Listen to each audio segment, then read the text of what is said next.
علی بھائی اگلا سوال ہے، ہمارے سب کانٹیننٹ کے معاشرے میں مسلمانوں میں بھی یہ عقیدہ پایا جاتا ہے کہ شب جمعہ یعنی جمعرات اور جمعے کی درمیانی رات فوت شدہ رشتہ داروں کی روحیں اپنے اپنے گھروں میں لوٹ آتی ہیں، چنانچہ ان روحوں کو خوش کرنے کے لیے مولویوں کو کھانا بھجوایا جاتا ہے، ہاں یہ بات ہے سر، تاکہ اس کا ثواب روحوں تک پہنچ جائے اور وہ روحیں خوشی خوشی واپس چلی جائیں۔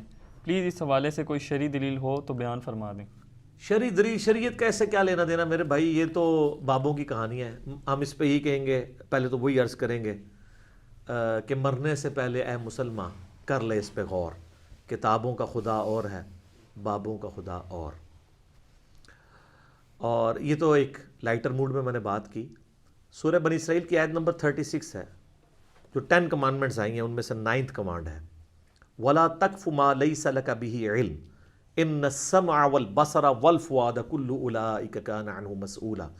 انسان کسی چیز کی پیروی اس وقت تک مت کر جب تک کہ تجھے اس کے بارے میں ڈیفینیٹ علم نہ حاصل ہو جائے۔ بے شک کان، آنکھیں اور عقل، دل یا دماغ، کوئی بھی چیز، اس کے بارے میں تجھ سے پوچھا جائے گا کہ ان 3 انسٹرومنٹس کو استعمال کر کے تم نے حق بات تک پہنچنے کی کوشش کیوں نہیں کی۔ تو مجھے بتائیے، کیا ریویلڈ نالج میں جو کتاب و سنت کا علم ہے یا ایکوائرڈ نالج میں کہیں یہ بات ملتی ہے، یہ والی کہانی کہ روحیں واپس آ جاتی ہیں؟ یہ تو ہندوؤں سے مستعار لیا گیا عقیدہ ہے۔ ان کے ہاں یہ آتما کا ایک کانسیپٹ ہے کہ جو بری آتما ہے وہ بھٹکتی رہتی ہے اور اچھی آتما جو ہے وہ پیس کے اندر چلی جاتی ہے۔ وہ تو جناب، وہ تو یہ کہتے ہیں زلزلہ بھی آتا ہے، گائے نے ایک سینگ کے اوپر اٹھایا ہوا ہے کیا نام ہے زمین کو، اور جب تھک جاتی دوسرے پہ، تو یہ ساری توہمات ہیں۔ کالی بلی راستہ کاٹ دے، نحوست ہے، توہمات ہیں۔ جوتی پہ جوتی چڑھ جائے، سفر لکھا ہوا ہے، توہمات میں سے ہے۔ کوا گھر کی منڈیر پہ بولے تو کوئی مہمان آنے کا پیش خیم ہے، یہ سب توہمات ہیں۔ رات کے وقت جھاڑو نہیں دے سکتے، ناخن نہیں کاٹ سکتے، اتنی تہمت پرستی جو ہے وہ چل رہی ہے ہمارے معاشرے کے اندر۔ چونکہ ہم لوگ ہندوؤں کے ساتھ رہے ہیں، لہذا یہ ساری باتیں وہیں سے آئی ہیں کہ روحیں واپس آ جاتی ہیں گھروں میں۔ کوئی روح نے ادھر آ کے کیا کرنا ہے، وہ تو سورۃ المطففین میں ہے کہ وہ علیین اور سجین کے اندر ہے۔ نیک روحیں جو ہیں علیین میں، بری جو ہیں سجین کے اندر ہیں۔ ان کا اب اس دنیا کے ساتھ کیا لینا دینا ہے؟ ہر بندے کی ایک یونیک روح ہے، انڈیپینڈنٹ روح ہے، اس کا دوسرے کی روح کے ساتھ کوئی تعلق نہیں ہے۔ تو دوسرے کے جسم میں جانے کی بات ہی نہیں ہے، بھٹکنے کی بات ہی نہیں ہے۔ بیسیکلی شیاطین ہیں جو اب چونکہ شیطان جو جنات کے اندر شیطان موجود ہیں ان کو تو ہم لوگ دیکھ نہیں سکتے، تو وہ مختلف قسم کی شکلیں دھار کے پبلکلی آ جاتے ہیں سامنے، تو لوگ سمجھتے ہیں یہ اسی بندے کی کوئی روح آ گئی ہے واپس۔ اس طریقے سے نہیں ہوتا، یہ بالکل جھوٹی باتیں، اسلام کا اس سے کوئی تعلق نہیں ہے۔ باقی جمعراتیں جو بیچتے ہیں وہ روٹی روزی ان کی چلنے دیں آپ، وہ جمعراتوں کی وجہ سے ہی تو یہ عقیدہ انہوں نے گھڑا ہوا ہے۔ ویسے ان کو بھی آپ جا کے ایک سائڈ پہ کر کے پوچھیں نا، کہیں لکھا ہے تو کہیں گے ہے کوئی نہیں ہے، لیکن اصالِ ثواب کے لیے ہمیں جمعرات دے دیا کریں۔ تو ٹھیک ہے، میت کی طرف سے صدقہ ہو سکتا ہے، میرا تو اس کے اوپر لیکچر ریکارڈڈ ہے، مسئلہ 74، میت کی طرف سے صدقہ اور خیرات کا ثواب اسے ملتا ہے۔ صحیح مسلم میں حدیث ہے کہ میت کو 3 اعمال کا ثواب پہنچتا ہے۔ نمبر 1، علم کی بات جو اس نے اپنی زندگی میں کی، اس کے مرنے کے بعد بھی اسے ثواب ملے گا، جیسے امام بخاری امام مسلم کو مل رہا ہے۔ دوسرا صدقہ جاریہ، جو اپنی زندگی میں کوئی نیکی کا کام کیا اس کے بعد بھی جاری رہا، اسے ثواب ملے گا۔ تیسرا، نیک اولاد جو اس کے لیے دعا کرتی ہے۔ اور اسی کو سپورٹیو سنن نسائی میں حدیث ہے، بخاری مسلم میں بھی اس کا کچھ حصہ موجود ہے، جو سعد ابن عبادہ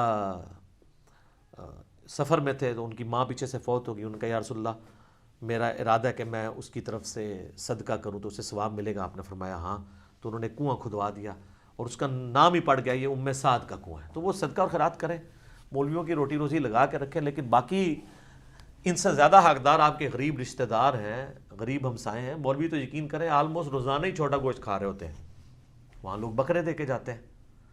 غریب رشتہ داروں کو کوئی جو ہے ایک چھٹانگ چھوٹا گوشت لے کے دینے کے لیے تیار نہیں ہے، اور یہ لوگ عیاشی کی زندگی گزار رہے ہوتے ہیں۔ آپ ان سے پوچھیں، وہ کہتے ہیں دیکھیں یہی تو برکت ہے، ہم نے علم دین حاصل کیا تھا تو ہم کھا رہے ہیں۔ یہ لادہ بات ہے کہ قرآن میں آتا ہے کہ اللہ کے نیک بندوں کی نشانی ہے جو اپنے مال میں سے دیے ہوا اللہ کی راہ میں خرچ کرتے ہیں، لوگوں کا دیا ہوا اپنے اوپر خرچ نہیں کرتے۔ بالکل 180 ڈگری ہے، لیکن قرآن پڑھا ہو تو پھر پتہ ہونا ان کو۔ بہرحال اس کا جواز موجود ہے، یعنی غریبوں کو چاہے وہ علماء کرام ہوں یا ائمہ مساجد ہوں، آپ کھلا سکتے ہیں، لیکن یہ جو عقیدہ وابستہ کیا ہوا نا، بالکل جھوٹا عقیدہ ہے۔ قرآن تو بالکل اپنے مقدمے میں واضح ہے۔ سورہ یاسین کے اندر اللہ تعالیٰ نے واضح طور پہ فرمایا، آپ سورہ یاسین 22ویں پارے سے شروع ہو کے 23ویں میں ختم ہوتی ہے، تو آپ پہلے ہی صفحہ جو ہے نا 23ویں صفحے کا، اس میں اللہ تبارک و تعالیٰ نے فرمایا، آیت نمبر ہے 31، الم یروا کم اہلکنا قبلہم من القرون انہم الیہم لا یرجعون، کیا انہوں نے نہیں دیکھا کہ ہم نے ان سے پہلے کتنی امتیں ہلاک کر دی ہیں، وہ اب کبھی بھی واپس دنیا میں لوٹ کے نہیں آنے والی۔ وَإِن كُلٌّ لَمَّا جَمِيعٌ لَدَيْنَا مُحْضَرُونَ، اور ان سب کے سب لوگوں کو اللہ تعالیٰ کے حضور جمع کر کے حاضر کیا جائے گا، یعنی قیامت سے پہلے وہ دنیا میں نہیں آ سکتے۔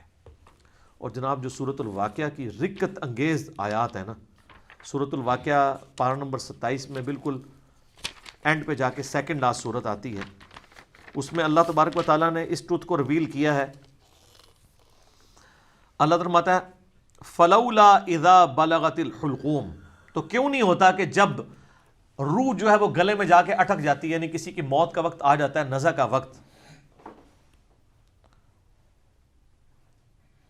وَأَنْتُمْ حِينَئِذٍ تَنْظُرُونَ، اور تم اس وقت وہاں پہ موجود یہ سب کچھ دیکھ رہے ہوتے ہو کہ ایک بندے کی روح نکل رہی ہے، تو روح واپس کیوں نہیں لا سکتے؟ وہ آگے ذکر آئے گا اس کا، وَنَحْنُ أَقْرَبُ إِلَيْهِ مِنْكُمْ وَلَكِنْ لَا تُبْصِرُونَ، اور ہم مرنے والے کے تم سے بھی زیادہ قریب ہوتے ہیں لیکن تمہیں نظر نہیں آ رہے ہوتے۔ ظاہر ہے اللہ اپنی شان کے لائق، نحن اقرب الیہ من حبل الورید، وہ ہماری رگے جان سے بھی زیادہ قریب ہے۔ فلولا ان کنتم غیر مدینین، تو تم کیوں نہیں جو ہے وہ بدلے دکھ کے دین کے معاملے میں کوئی اسکیپ روٹ کیوں نہیں اختیار کر لیتے؟ کہاں بھاگ کے جا سکتے ہو تم؟ ترجعونہا ان کنتم صادقین، تو لوٹا لو نا اس کی روح اگر تم سچے ہو تو، مرے ہوئے کو واپس لے آؤ۔ تو یہ اللہ تعالیٰ نے بیسیکلی اس کا کانٹیکس یہ چل رہا ہے کہ اللہ تعالیٰ یہ بتا رہا ہے کہ اس کائنات کا کریٹر میں ہوں، زندگی موت کا مالک میں ہوں، اگر تم سمجھتے ہو یہ تمہارے اختیار میں ہے تو جو مر رہا ہوتا ہے اس وقت تم بھی کس پرسی کے ساتھ پاس ہی کھڑے ہوتے ہو، تو اس کی روح کیوں نہیں لوٹا لیتے؟ یہ بھی اس کے ثبوت میں ہے کہ جو بندہ مر گیا وہ اب دنیا میں واپس نہیں آئے گا، یہ بالکل اجماعی عقیدہ ہے، اس کے خلاف کوئی عقیدہ رکھتا ہے تو وہ کفری ہے۔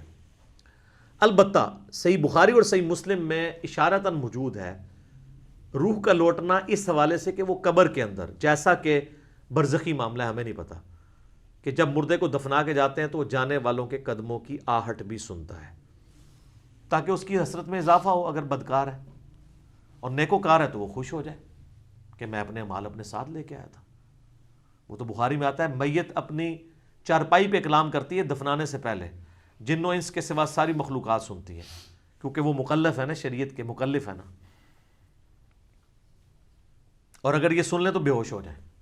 وہ کہتی ہے مجھے کدھر لے کے جا رہے ہو، اور نیک میت کہتی ہے مجھے جلدی جلدی اس طرف لے جاؤ۔ یہ جناب بڑا خطرناک معاملہ ہے۔ اللہم انی اعوذ بک من عذاب جہنم ومن عذاب القبر ومن فتنة المحیا والممات ومن شر فتنة المسیح الدجال۔ بخاری مسلم میں حدیث ہے، نبی الاسلام نے فرمایا، سورہ ابراہیم کی آیت نمبر 27 ہے نا،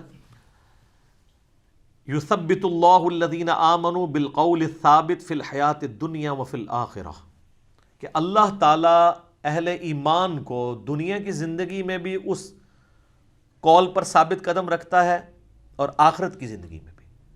تو نبی علیہ السلام سے پوچھا کہ یہ کون سا قول ہے، تو آپ نے فرمایا لا الہ الا اللہ محمد رسول اللہ، اور آپ فرمایا یہ دنیا اور آخرت میں اس سے مراد یہ ہے کہ جب انسان کو قبر میں رکھا جاتا ہے تو اس سے قبر میں سوال کیے جاتے ہیں، من ربو کا، تو وہ کہتا ہے کہ میرا رب اللہ ہے، میرا نبی محمد ہے صلی اللہ علیہ وآلہ وسلم۔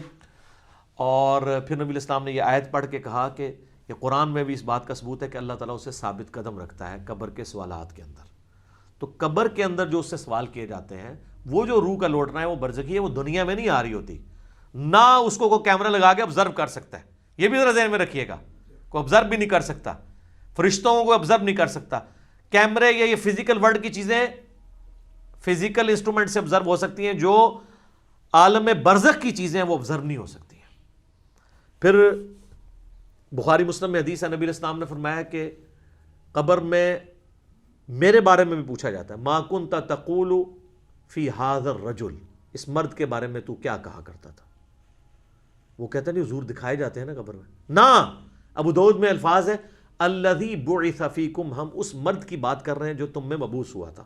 تو وہ کہتا ہے ہوا محمد رسول اللہ، وہ تو محمد تھے اللہ کے رسول۔ وہ تھرڈ پرسن کے سیغے میں خطاب کر رہا ہوتا ہے، ورنہ تو وہ کہتا سیکنڈ پرسن میں کہتا ہذا محمد رسول اللہ، یہ اللہ کے رسول محمد ہے، کہتا وہ تو محمد رسول اللہ ہے۔ اس میں میرا کلپ بھی ہے نا، قبر میں 3 نہیں 4 سوال ہوں گے۔ ترمذی میں تو حدیث ہے مر ربو کا، ما دینو کا، من نبیو کا، تیرا رب کون، تیرا دین کیا، تیرا نبی کون، تو کدا مقلد، تو کہنے فڑکے دا، تیری کیڑی مسیتی، تیرا کیڑا بابا، اے کوئی نہیں بھائی، اے زمین دے اتے ہوتے ہیں، زمین دے اندر اللہ کا سکہ چلتا ہے۔ ادھر بھی تا ان کا چل رہا ہے کہ اللہ نے کھلی چھٹی دی بھی ہے، مرنے کے بعد محمد رسول اللہ کا سکہ چلتا ہے، اللہ کا سکہ چلتا ہے۔ ابو داؤد میں آتا ہے کہ جو مؤمن ہے نا وہ یہ کہتا ہے کہ ربی اللہ، اور کہتا ہے دین الاسلام، اور کہتا ہے ہوا محمد رسول اللہ، تو چوتھا سوال پھر ہوتا ہے، یہ 3 سوال ہیں، قبر کے 4 سوال میں رہ کلپ بھی ہے۔ وہ فرشتے کہتے ہیں تجھے کیسے پتا چلا؟ وہ کہتا ہے میں نے اللہ کی کتاب پڑھی تو میں نبی علیہ السلام پہ ایمان لایا، ان کے سچ ہونے کی تصدیق کی، تو پھر اس کے لیے جنت کی کھڑکی کھول دی جاتی ہے۔ یہ چوتھا سوال ہے کہ اسے پتہ، تو جنہیں کتاب پڑھی نہیں اور وہ حافظ قرآن علی نہیں پڑھتا، ترجمے نال پڑھ رہا ہے، تائیں انہوں پتہ لگتا ہے نا کہ وچ کے لکھے ہے، ورنہ تو نہیں پتہ چلے گا۔ اور بخاری میں ہے کہ منافق سے جب سوال ہوتے ہیں تو ہر سوال کے جواب میں کہتا ہے لا ادری لا ادری، ہائے آتا لا ادری لا ادری، ہائے افسوس مجھے کچھ پتہ نہیں ہے، بولے اعوذ باللہ تعالی۔ تو فرشتے اسے تو چوتھا سوال پھر کرتے ہیں، جب وہ کہتا ہے نا مجھے کچھ پتہ نہیں، تو وہ پھر کہتا ہے کہ میں تو وہی کہتا تھا جو لوگ کہتے تھے، سن سنا کے سنی، یعنی ہم تو شروع سے ہی یہ ہیں، ہم تو شروع سے ہی یہاں آج مانتے ہیں، میں تو یہی کہتا تھا۔ تو فرشتے کہتے ہیں لا دریتا ولا تلیتا، کیا تو نے خود ادراک کرنے کی کوشش نہیں کی، خود پڑھنے کی کوشش نہیں کی، یا کوئی ایسا شخص جو تجھے بتا دیتا اگر تو پڑھنا نہیں جانتا تھا؟ تو فرشتے پھر اسے گرز مارتے ہیں، اور زمین و آسمان کی ہر مخلوق اس کی آواز سنتی ہے سوائے جن و انس کے، اگر یہ سن لیں تو بے ہوش ہو جائیں۔ اور حقیقت بات ہے کہ آپ اتنے بڑے بڑے جو بزرگ دفنا کے آتے ہیں نا، ان کے گرز کی آواز اگر آپ کو آئے نا تو رحمت اللہ علیہ کہنا چھوڑ دو تسی، یہ شکر اللہ نے پردہ رکھا ہوا، باہر آواز نہیں آتی ہے۔ تو یہاں پہ روحوں والا معاملہ ہے، لیکن وہ بھی اب روحوں کے ساتھ ساتھ آپ نے کتنے بزرگوں کو بیچ میں جو ہے وہ نکلوا دیا، لیکن یہ حقیقت ہے، یہ کتابوں کا دین ہے جی، یہ بابوں کا دین نہیں ہے۔ تو ہمارا تو مقصد یہ ہے کہ لوگوں کو کتابوں کے دین کے ساتھ جوڑیں بابوں کی بجائے، اور بابے وہ جو کتابوں کے ماننے والے ہیں، جو کتابوں کو نہیں مانتے وہ تو گستاخ بابے ہیں، ان کی بات ماننے کے لیے تیار نہیں۔ یہ روحوں والا عقیدہ بھی بابوں کا گھڑا ہوا ہے۔ یہ اذانیں شروع ہونے لگی ہیں، انشاءاللہ بقیہ کے سوالات اذانوں کے وقفے کے بعد۔